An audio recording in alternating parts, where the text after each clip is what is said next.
Pourquoi votre runner vous fuit et comment transformer cette dynamique? Bonjour tout le monde, comme vous connaissez parfaitement la dynamique du runner et du chaser dans le lien de flamme jumelle, nous avons un runner qui a tendance à fuir le lien et nous avons un chaser qui a tendance à poursuivre ce lien. Je le rappelle que ce comportement de fuite de la part du runner est une partie normale et même nécessaire du parcours.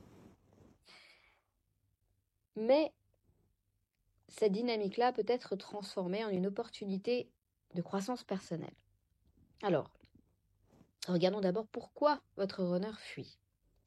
Le runner fuit, et on l'a déjà vu à maintes reprises, mais premièrement, c'est la peur de l'intensité émotionnelle du lien. Effectivement, le lien de flamme jumelle est extrêmement puissant et il peut venir déclencher une peur très profonde chez le runner, même s'il n'arrive pas à la verbaliser. Cette intensité va venir agir comme un miroir qui va mettre en lumière ses blessures les plus profondes, ses insécurités et ses traumatismes qu'il a vécus par le passé et qu'il n'est pas prêt à affronter. Deuxièmement, le runner a besoin de préserver son ego. Effectivement, il peut ressentir une menace pour son indépendance ou son identité, surtout s'il n'est pas encore éveillé spirituellement. Cet amour que le chaser lui porte peut sembler déstabilisant pour le runner et le pousser donc à fuir pour se protéger. Troisièmement, le runner peut avoir des blessures non résolues. Les blessures d'abandon, rejet, etc. sont souvent à l'origine de cette fuite. Le runner projette ses blessures sur la relation. Donc, il va voir cette relation comme étant une menace, comme étant une source potentielle de douleur pour lui.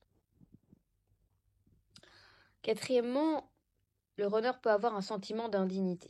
Effectivement, certains runners ressentent qu'ils ne sont pas à la hauteur de leur chaser, qu'ils ne sont pas à la hauteur de l'amour profond et pur offert par leur flamme jumelle.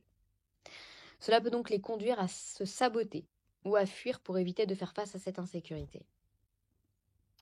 Cinquièmement, la période de transformation intérieure.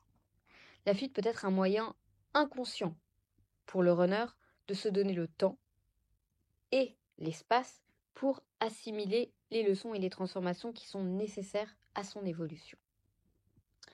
Quelles sont les erreurs courantes qui amplifient la fuite de nos runners? Tout simplement courir après lui, que ce soit physiquement ou énergétiquement. Physiquement, ça va être l'appeler, demander à le voir, envoyer des messages, être dans l'attente de quelque chose, être dans l'attente d'un retour. Énergétiquement, c'est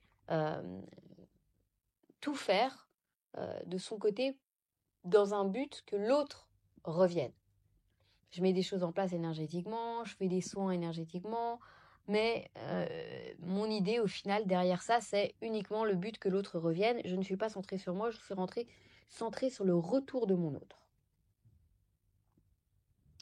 Il est vrai que le fait d'envoyer des messages et d'insister pour avoir des explications, mais attention, je ne vous jette pas la pierre, cher chaser, nous l'avons tous fait, ou attendre désespérément une réponse du runner, peut renforcer cette peur, même si c'est inconscient chez lui, et ça peut le pousser à fuir davantage.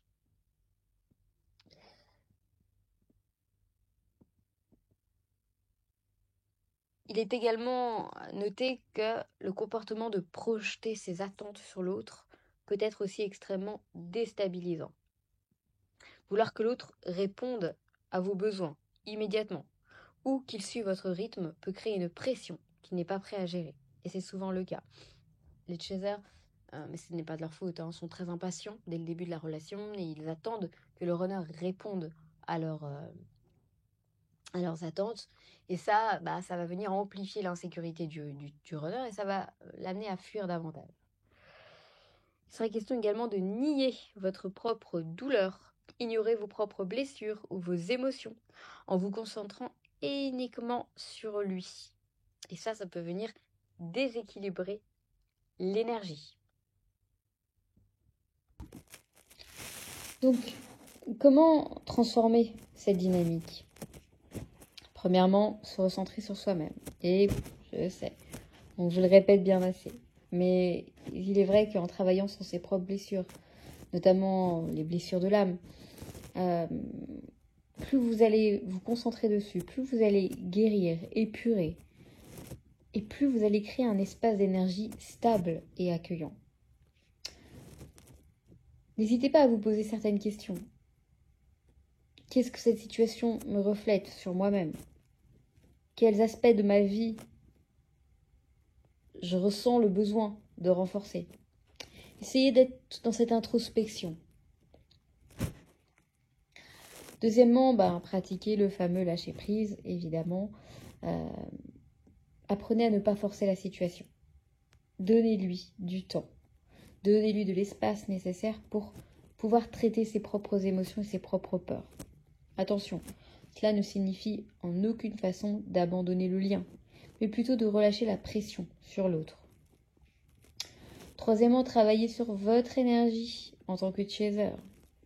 Il est vrai que les chasers vont souvent porter ce que l'on appelle l'énergie féminine. Peu importe si en tant que chaser vous êtes un homme ou une femme, vous êtes porteur de cette énergie féminine. Et si on vous demande de vous concentrer sur votre propre rayonnement, donc de cultiver en vous la douceur, la patience et l'amour envers vous-même.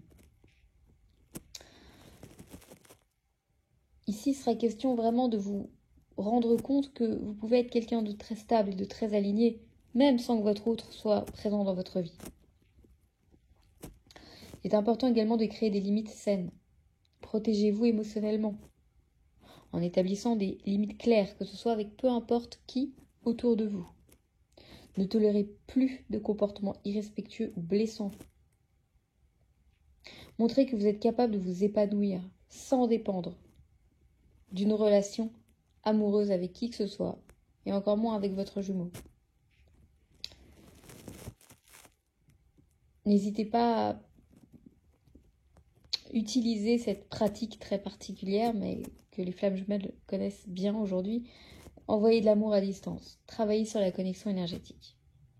En faisant cela, vous arrivez à envoyer, à transmettre à votre autre ce sentiment d'amour, cette énergie, ces pensées positives, et le faire d'une façon totalement sans attente de quoi que ce soit en retour. Ça, ce sont des choses qui peuvent aider votre autre à calmer l'énergie de peur qui alimente sa fuite. Et évidemment, reprendre le contrôle de votre vie. Investissez du temps dans vos passions, dans vos relations amicales, dans votre mission personnelle, dans vos activités qui vous font du bien. Plus vous allez devenir autonome et heureux, heureuse sans l'autre, plus cela va attirer l'autre vers vous de façon naturelle.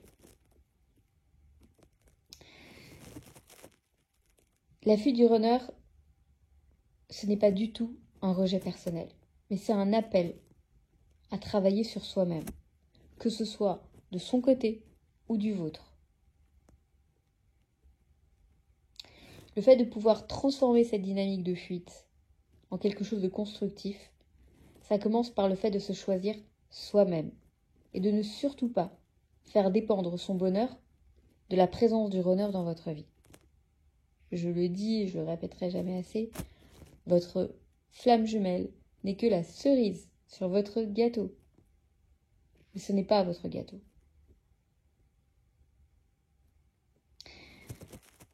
Voilà pour ces quelques mots. N'hésitez pas, si vous avez besoin d'être accompagné, aidé, guidé, écouté, soutenu, peu importe. Vous savez que j'ai mis en place un programme pour vous soutenir dans votre quête. Donc n'hésitez pas si besoin. Vous savez où me trouver. Prenez soin de vous et à bientôt.